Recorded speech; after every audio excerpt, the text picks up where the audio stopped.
All right, let's get started on this, and we'll finish this. I think we'll try to do one or two, and then we'll head down to the lab for testing. So I want to build the shear force and bending moment diagram for this. This shouldn't be too bad. It's just has a single point load and a single point moment. I just wanted to review that with you. We haven't done any with point moments, so I thought I would just go through that. That was back here nice and good. Oh, well, thank you. It's a little cold, but... Oh, okay. I'll save that for after lunch. All right, so what we're going to need to do first is to find our beginning and end conditions for shear moment. So I'm going to assume that I have a positive shear at A and a positive shear at B. And I guess you can see I've got no moments there. So those I know. Those are pins. So I need to find my shears, and I'll be able to start the problem. So the easiest thing to do is just to, I'll use the drawing as my free body diagram, and we will sum moments somewhere. I think I'll sum moments about A. That'll be my equilibrium statement, and then I'll be able to find my shear at B, and then sum forces in the Y and find my shear at A.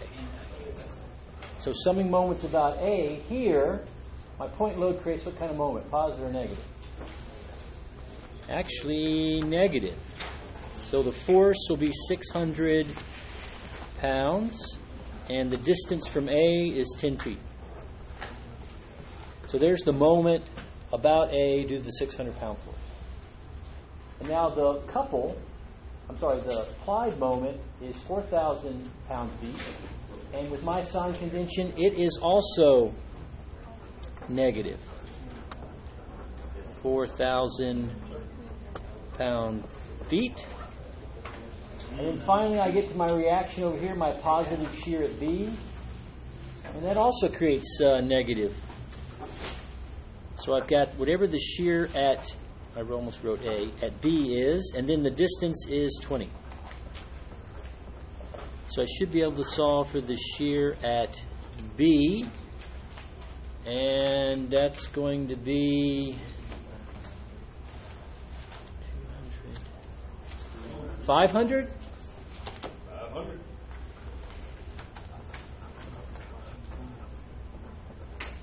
So that's going to be negative 500. Negative 500. Almost lost my negative sign there. So I have a negative 500 shear at B. And then we can sum forces in the Y direction. That's not too hard. There's my equilibrium statement. I'm going to assume up is positive, so my shear at A is up, positive. My shear at B is down, that's negative. And my force 600 is down, that's negative. So I put my negative 500 in here. And it looks like my shear at A is 100. You guys get that? So I've got my starting values for both shear force and bending moment. So I like to come over here and quickly construct a template. So there's the beginning and end of my beam. Now I know something's going to happen here as I go from left to right under my force, so I'll add that. And also at this point moment, something dramatic is going to happen in the moment diagram. So I'll add that into my template too, just to give me a look. So then I'll go ahead and complete that. I'll define my positive x-axis, my positive shear, and I'll say all my shears will be in pounds. Didn't quite get my line there. So starting at the left edge, what's my shear at A? 100. Yeah, I solved for it. That's 100. Positive 100. And then I also know my shear at B, which we solved for as minus 500. So there's my beginning and there's my end. It's got to make those two match. Remember the relationships we need to deal with is that the change in shear is the area under the load curve. And then that the slope of the shear diagram, given by the derivative, is equal to the value of the load at every point. So looking at this range here, from 0 to 10, what's my load equal to? 0. So there's 0 load, there's no change. So if I start at 100, I should end at 100. And then the slope of that curve between these 2 points is given by the value of the load everywhere. And the value of the load everywhere is 0. So here's a curve with 0 slope. So it looks like over the first 10 feet, we have a constant positive shear of 100 pounds. Now as I go from the left side to the right side, I know my shear changes dramatically, right? We also know that at a point, the change in shear is equal to the load. In this case, my load is 600 pounds, and it's positive or negative? Negative. So that means I'm going to start at 100, I'm going to subtract 600, and I get 500. On here now. Now I'm looking at the change in shear between these 2 points. Looks like it's 0. And what does my curve say? It says, well, what's the value of the load between those points? Well, there's no load. So there's no change. So that's good. And then the slope of that curve is equal to the load. And the load is constant and 0. So all that's just distracting. It's a pretty simple shear diagram. So you can see the moment has no direct effect on the shear diagram. However, it does affect the shear at the endpoints. So it does affect the diagram, but not directly. You don't see any change in shear as you encounter the moment.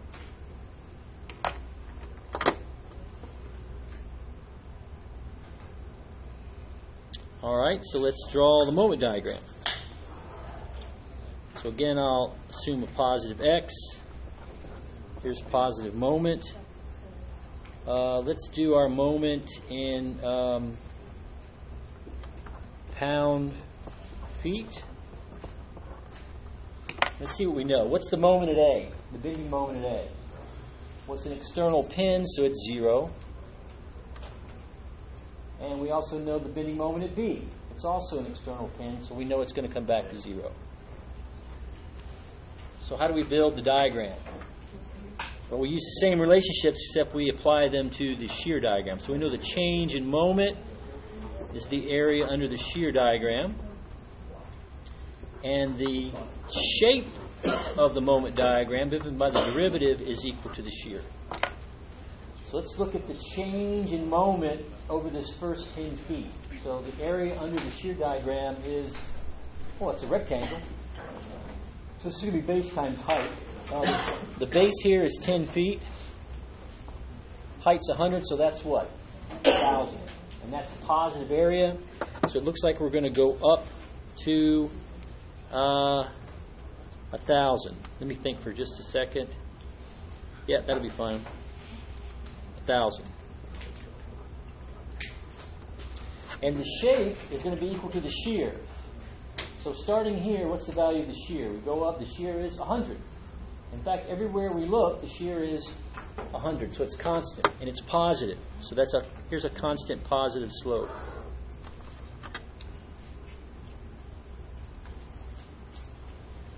Now we're going to look at the change in moment, not over the whole 5 feet, but over 10 feet, but over just this 5 foot. And why we're going to do that? Because you'll notice right here we've got a point moment that we're going to have to handle. So what's going to be the change in this first 5 feet? Well, I'll just kind of double hatch that area so you can see it a little better. So I'm going to look at just that area. Okay? So the base there will be 5 feet, and the height will be 500. So that's negative 2,500. So what's 1,000 minus 2,500? Negative 1,500. And what's the shape of the curve here? Well, according to this relationship, the slope is equal to the shear.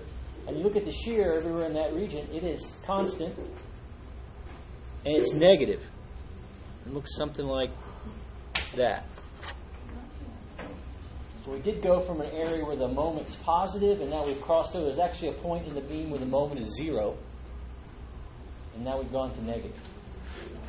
And what happens here? Well, we hit this clockwise moment of 4,000, and that makes a jump positive. So I'm going to add 4,000 to my 1,500. And when I do that, I should get 2,500. That's the jump.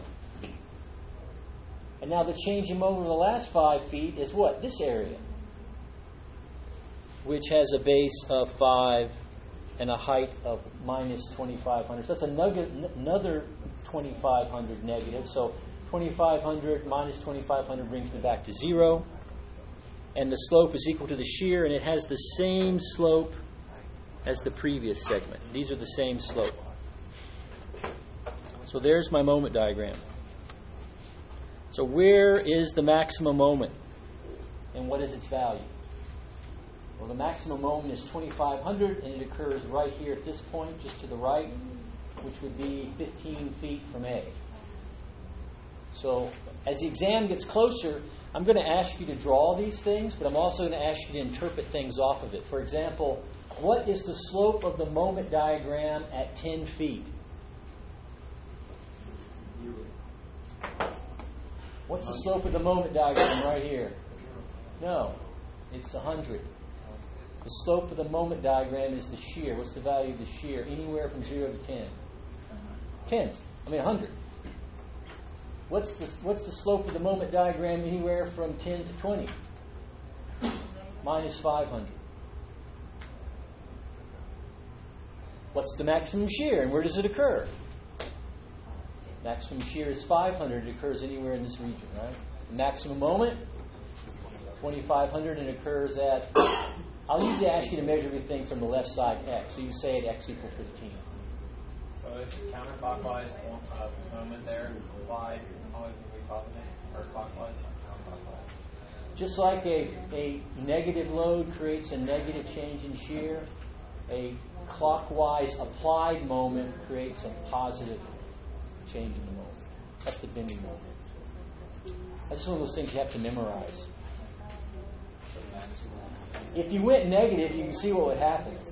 If you decided not to jump up 4,000, but to jump down 4,000, you would never get back to 0. You would know that's wrong. Everybody see that? Well, if you guessed wrong, what would happen here? It would not come back to 0. If I guessed wrong, then I would end up down here at negative 5,500. And then when you tried to do that, you would come over here and you'd be what? It'd be like 6. It'd be like negative 8,000, which is not 0. So you know, oops, something's wrong. I must have guessed the wrong way. But there's really no guessing. You should just know what it is.